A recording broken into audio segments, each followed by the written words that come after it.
ठोस अवस्थाएं भाग 6 में आपका स्वागत है। आपके पाठ्यपुस्तक से ही विभिन्न सामग्री लेकर या डायग्राम लेकर जो है प्रस्तुत है नॉन स्टोइकोमेट्रिक त्रुटियाँ। पिछले वीडियो में हमने स्टोइकोमेट्रिक त्रुटियों के बारे में पढ़ा था और स्टोइकोमेट्रिक त्रुटि के प्रकार के बारे में शॉर्टकी और फ्रैंकेल जो त्रुटियां होती है उनके बारे में चित्र के माध्यम से समझने का प्रयास किए थे। आइए चलते हैं नॉन स्टोइकोमेट्रिक दोष क्या होता है उस पर फोकस करते हैं। नॉन स्टोइकोमेट्रिक दोष या असमीकरणमितीय दोष ऐसी त्रुटियां जिनमें दोष उत्पन्न होने के बाद धन आयनों एवं ऋण आयनों के अनुपात में अंतर आ जाता है या धन आयनों एवं ऋण आयनों की संख्या में अंतर आ जाता है, उसे नॉन स्टोइकोमेट्रिक त्रुटियां कहते हैं। ये मुख्यतः दो प्रकार के होते हैं। पहला है धातु आधिक्य दोष, धातु की अधिकता के कारण या धातु आयन की अधिकता के कारण जो दोष उत्पन्न हो उसे धातु आधिक्य दोष कहते हैं। और दूसरा धातु न्यूनता दोष, ऐसा दोष जिसमें धातु आयन जो है वो उनकी संख्या कम हो जाती है, उसे धातु न्यूनता दोष कहते हैं। धातु आधिक्य दोष सबसे पहले देखते हैं। Metal access defect. धातु आधिक्य दोष कोई भी जो आयनिक ठोस होता है वो धातु और अधातु के मिलने से बनता है।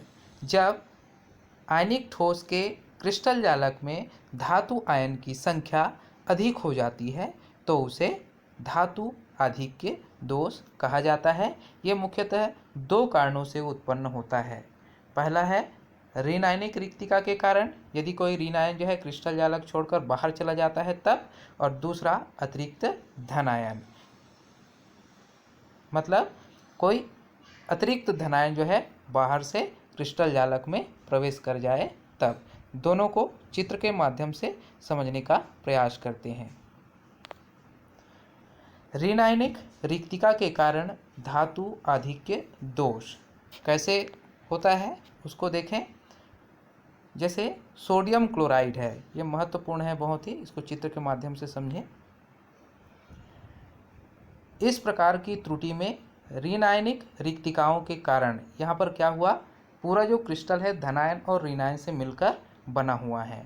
यहाँ पर आप देख सकते हैं एक जो ऋण आयन है या बी माइनस है अपना इलेक्ट्रॉन जालक बिंदु में ही छोड़कर क्या हो गया है, यहाँ से क्रिस्टल जालक से क्या हो गया, बाहर चला गया।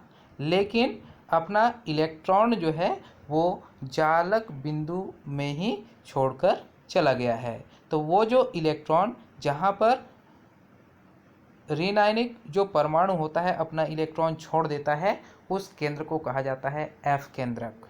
उस केंद्र को क्या कहते हैं, एफ केंद्रक कहते हैं। और उसी के कारण उसी एफ केंद्रक के कारण जो है किसी क्रिस्टल में कलर उत्पन्न हो जाता है या रंग उत्पन्न हो जाता है।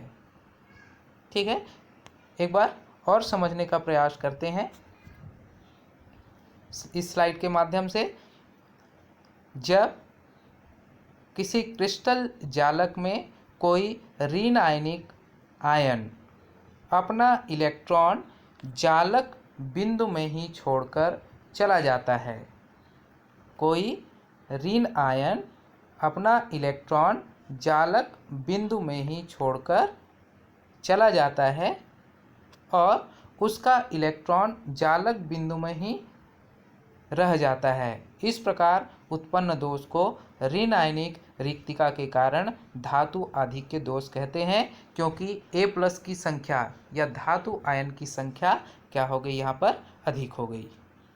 A+ की संख्या इसमें काउंट करके देख सकते हैं। A+ की संख्या क्या हो गई, अधिक हो गई, क्योंकि एक B जो है वो यहाँ से बाहर चला गया है।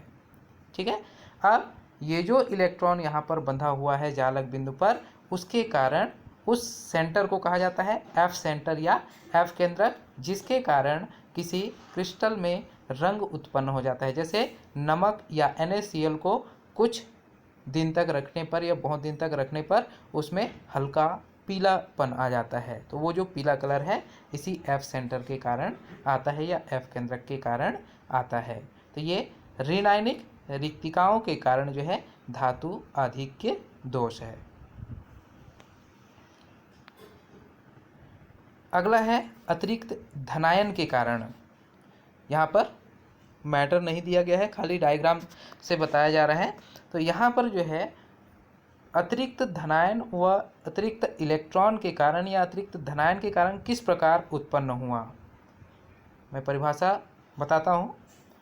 जब किसी क्रिस्टल जालक में अंतराकाशी अवकाशों पर कोई अतिरिक्त धनायन बाहर से प्रवेश कर जाता है तो इस प्रकार की त्रुटि को क्या कहते हैं, अतिरिक्त धनायन के कारण धातु आधिक्य दोष कहा जाता है। क्योंकि अतिरिक्त धनायन आ जाने के कारण धातु आयनों की संख्या या धन आयनों की संख्या क्रिस्टल जालक में अधिक हो जाती है, इसलिए यह अतिरिक्त धनायन के कारण धातु आधिक्य दोष कहलाता है। इस क्रिस्टल को उदासीन बनाए रखने के लिए, चूँकि अतिरिक्त धनायन आने के कारण जो है यहाँ पर क्रिस्टल जो है वो धनात्मक हो जाता है, इसलिए क्रिस्टल को उदासीन बनाए रखने के लिए एक अतिरिक्त इलेक्ट्रॉन भी अंतराकाशी अवकाश में क्या कर जाता है, प्रवेश कर जाता है, जिसके कारण क्रिस्टल जालक उदासीन बना हुआ रहता है। फिर से एक बार बता दूं, जब किसी क्रिस्टल जालक के अंतराकाशी अवकाश में एक अतिरिक्त धनायन प्रवेश कर जाता है तो उस प्रकार के दोष को क्या कहते हैं, अतिरिक्त धनायन के कारण धातु आधिक्य दोष कहते हैं। क्योंकि अतिरिक्त धनायन आ जाने के कारण धातु आयनों या धन आयनों की संख्या अधिक हो जाती है। क्रिस्टल को उदासीन बनाए रखने के लिए एक अतिरिक्त इलेक्ट्रॉन भी क्रिस्टल जालक के अंतराकाशी अवकाश में प्रवेश कर जाता है, जिसके कारण पूरा क्रिस्टल उदासीन बना हुआ रहता है। अगला है धातु न्यूनता दोष। अब ये धातु न्यूनता दोष जो है वो कैसे उत्पन्न होता है, इसमें धन आयनों की संख्या या M की संख्या जो है आपको क्या हो जाएगा, M जो है वो क्या मिलेगा, कम मिलेगा। यहाँ पर चले M जो है वो क्या हो जाएगा, M की संख्या क्या हो जाएगी, कम हो जाएगी। कैसे कम हो जाएगी उसको देखते हैं, परिभाषा समझने का प्रयास करते हैं।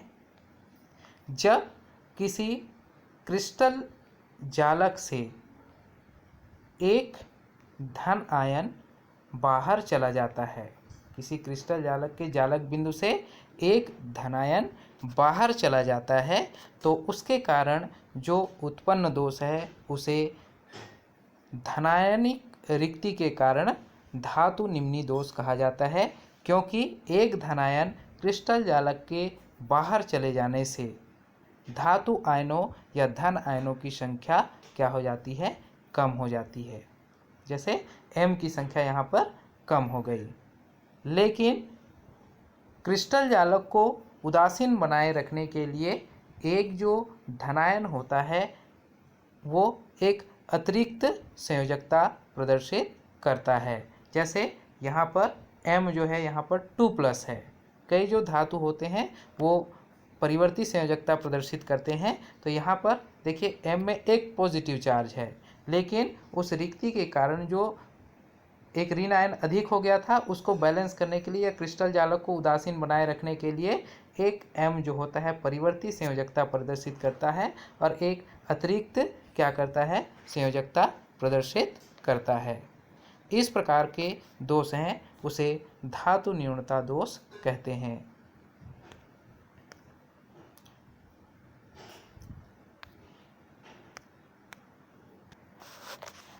एक बार फिर से समझ लें, जब किसी क्रिस्टल जालक के जालक बिंदु से कोई धनायन बाहर चला जाता है तो इस प्रकार के दोष को धातु न्यूनता दोष कहते हैं। क्योंकि इसके कारण क्रिस्टल जालक क्या हो जाता है, क्रिस्टल जालक में धन आयनों या धातु आयनों की संख्या कम हो जाती है। Thank you.